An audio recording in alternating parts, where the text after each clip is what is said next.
चित्रकूट के निकट स्थित ये जनपद बांदा, जिसके परम पुनीत धराधाम पर बैठकर हम और आप चल रही इस 9 दिवसीय श्री राम कथा महोत्सव के आज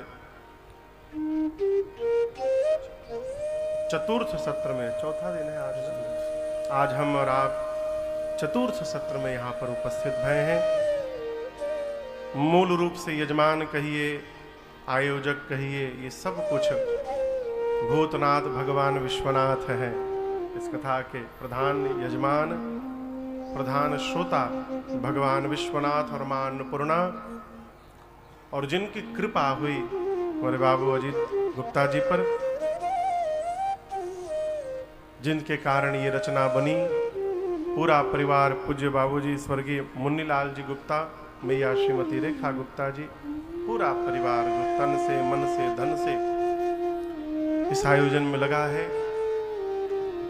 आसपास दूर से आए आप समस्त रसिक श्रोता बंधु, माताएं, बहनें, झांसी से चलकर आए, सखी के हनुमान मंदिर से, योगी बुंदेलखंड जिनको कहा जाता है, पूज्य श्री अर्पित दास जी महाराज यहाँ पर कृपा करके पधारे। जय जय। साथ में उपस्थित समस्त संत चरण, पूज्य चरण, अमेरिका से आए हमारे बड़े भैया संत शिवहरे जी।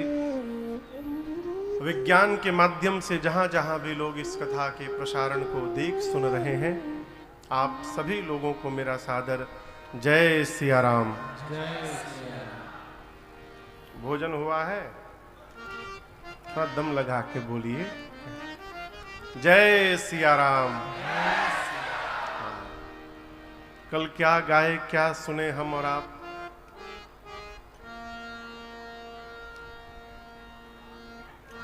कहां तक कथा हुई थी कल?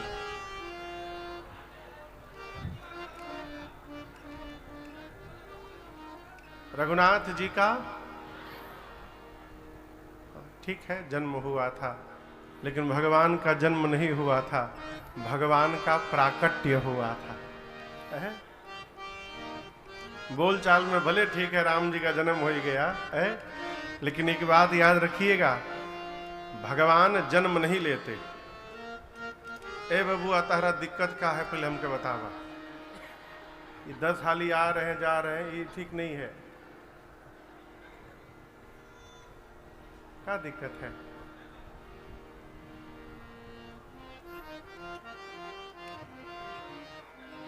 अब कोई जाएगा नहीं आगे से।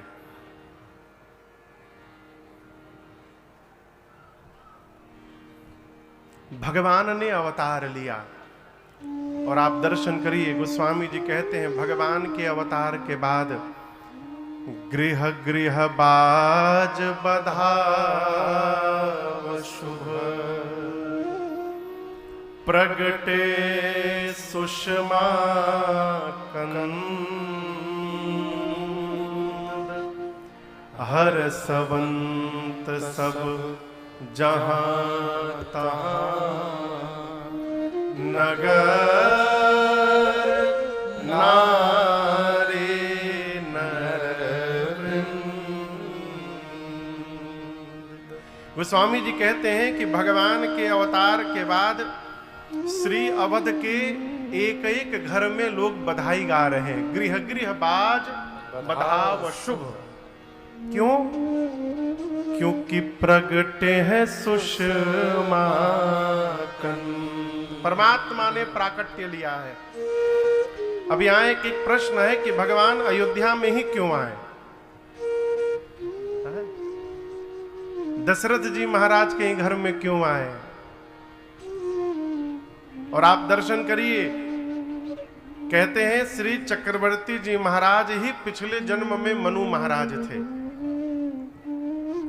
मनु जी के रूप में श्री दशरथ जी महाराज को राम जी के दर्शन करने मात्र के लिए 23,000 वर्ष नैमिषारण्य में तप करना पड़ा। कितने दिन?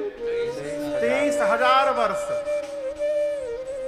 23,000 वर्ष तपस्या किए मनु जी, तब जाकर उनको श्री सीताराम जी का दर्शन हुआ। दर्शन बाद में हुआ, आवाज सुनाई पड़ी। पहले आवाज सुनाई पड़ी। तपस्या करते करते मनु जी और मां शत्रुपा का शरीर, गोस्वामी जी कहते हैं केवल शरीर में अस्थि मात्र बचा था, ये मांस सारे गल गए थे। ऐसा लग रहा था मानो किसी ने हड्डी के ढांचे पर चमड़े का कपड़ा पहना दिया हो। उसके बाद भी कोई पीड़ा नहीं है। 23,000 वर्ष तपस्या किए, तब जाकर आकाशवाणी हुई, मांगू मांगू बर भय न भवानी। और गोस्वामी जी कहते हैं जैसे कान में ये शब्द पड़े, मांग मांग बर, मांगिए मांगिए, ये शब्द कान में प्रवेश करते मनु और शत्रुपा मैया का शरीर रिष्ट पुष्ट हो गया। कितना रिष्ट पुष्ट हो गया? गोस्वामी जी कहते मानहु अबहि भवन पे आए। ऐसा लगने लगा कि मानो मनु जी अभी अभी महल से आए हो। जब शरीर रिष्ट पुष्ट हो गया ना अजीत बाबू, तो मनु जी शरीर देखने लगे अपना और शत्रुपा मैया का। कहे देवी, जिनकी आवाज सुनाई पड़ी तो इतना परिवर्तन हो गया, यदि वो दिखाई दे जाएंगे तो कितना परिवर्तन हो जाएगा। मांगू मांगू भर, भगवान कह रहे मांगिए मांगिए। तो मनु जी ने कह दिया, प्रभु हम आपको देखना चाहते हैं। शंकर जी के मन में जो आपका रूप बसता है, कागभुषुंडी जी के हृदय रूपी सरोवर में आपका जो स्वरूप हंस बन करके विचरण करता है, देखहि हम स्वरूप भरी लोचन, कृपा करहु प्रणतारति मोचन। प्रभु हम आपका वो दर्शन करना चाहते हैं। और जैसे मनु जी ने कहा, प्रभु प्रकट हो गए। नील सरोरुह नीलमणि, नील नीरधर श्याम, लाजहि तन शोभा निरखे, कोटि कोटि शत का। नील सरोरुह, नील कमल के समान, नीले मणि के समान, नीले बादल के समान शरीर से युक्त भगवान प्रकट हो गए। यहां दर्शन करिए सरकार। गोस्वामी जी ने 3 स्थान से 3 वस्तुओं का चयन किया। 3 स्थान है ना, जल, थल और तीसरा क्या है? जोर से कहिए। नभ आकाश, धरती, पानी और आकाश। जल से नीले कमल को लिया, नील सरोरुह। धरती से नीलमणि, नीले मणि को निकाला। और आकाश में नील नीरधर श्याम, नीले रंग का बादल। ये क्या है? भगवान जो प्रकट हुए हैं वो कैसे हैं? नीले कमल के पंखुड़ियों के समान उनके कोमल कोमल अंग दिखाई दे रहे हैं। जिस प्रकार नीले मणि से प्रकाश निकलता है, भगवान से प्रकाश पुंज निकल रहे हैं। और नीरधर श्याम, बादल 2 प्रकार के होते हैं। एक केवल बादल होता है और दूसरा जल से लबालब भरा हुआ रहता है। सूखे बादल का कोई अर्थ नहीं। जब तक जल से भरा हुआ बादल न आवे, उसके बिना धरती का प्यास बुझने वाला नहीं है। भगवान नीरधर श्याम है, अर्थात भगवान में कृपा रूपी जल परिपूर्ण विद्यमान है। भगवान कृपा के जल से भरे हुए हैं। भगवान प्रकट हो गए। और मनु जी शत्रुपा मैया जब देखे तो भगवान के रूप में ही खो गए हैं। एक एक आपको एक एक छंद सुनाता हूं। आंख देख रहे हैं ना आप? आंख में जो बीच में काला रंग का गोल दिख रहा है उसको पुतरी कहते हैं। क्या कहते हैं? और वही देखती है। आंख में जो काला है ना, यही देखती है। सरकार, ये पुतरी राम जी को निहार रही थी। प्रेम के कारण आंख में आंसू भर गए मनु जी के, और आंख में अश्रु आ जाए ना तो साफ दिखाई नहीं देता है, धुंधला दिखाई देने लगता है। आंसू आ जाने के कारण पुत्री भगवान को देख नहीं पा रही है। तो पुत्री कहती है, पुत्री कहे मार्ग से हट जा,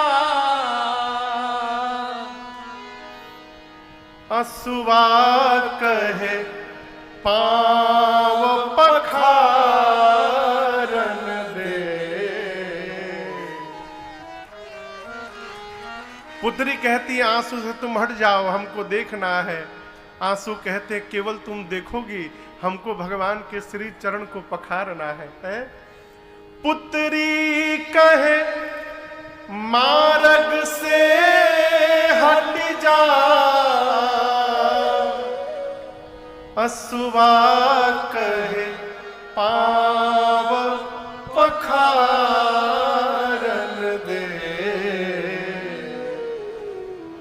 पल के कहे मूद ले राघव को, अखिया कहे और निहारन दे। ये सब आपस में लड़ने लगे हैं। मनु जी महाराज भगवान को देख रहे हैं। शत्रुपा मैया से बोले, देवी बड़े हैं तो इतने सुंदर हैं, जब ये छोट लड़का होंगे तो कितने सुंदर होंगे। एक बार कहें का कि हमको छोटा रूप बनाकर